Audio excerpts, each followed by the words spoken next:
Did you expect such a rapid outcome?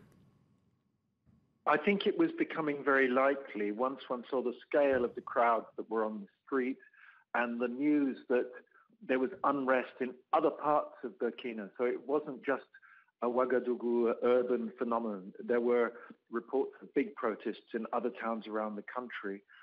And also, once it became clear that significant sections of the army were sympathetic to the protesters' demands, that meant that it was going to be very difficult, as your previous speaker has mentioned, for Compaoré to insist on holding on to power. And he knew that if he had resorted to outright total repressive tactics with using massive violence against the protesting crowds, that would have destroyed his legitimacy and probably any willingness of the international community to cooperate with his government. So he more or less had no choice. And outside of the army's influence, might there have been an influence from outside the country, a foreign influence? Well, not really, except in the context, if you like. This is West Africa, where most governments now are indeed democratic, and where an increasing number of presidents, in fact, most presidents in the region, are people who have not been in power for anything like 27 years.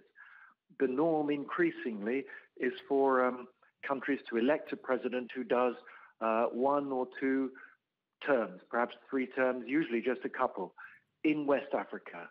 And in that respect, the region is very different from the Central African region, where we still have presidents who are serving lengthy periods in power and expect to remain in power for a very long time.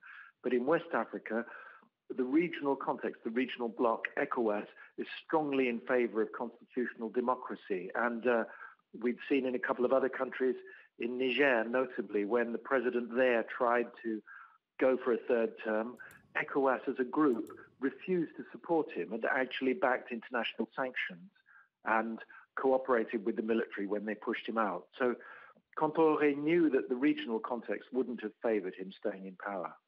And now the chief of the armed forces, General Honoré Traore, has announced that he has taken over. Can we expect a smooth transition for Burkina Faso?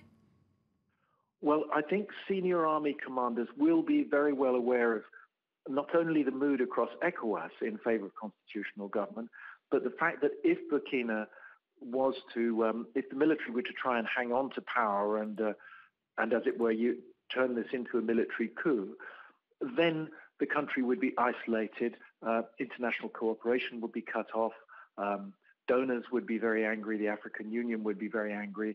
I don't think there's any particular reason to think the military will be tempted to do that. It would seem to me that they would be much more encouraged by the example of Niger, the neighbouring country, where in 2010, when the president tried to stay on for a 3rd term, the army intervened and conducted a 1-year transition that concluded with completely free elections and the choice of a new democratic president. That, I think, is the model they're much more likely to follow, and the political class will probably want to go along with that. Paul Melly, thank you very much for having talked to us. Thank you.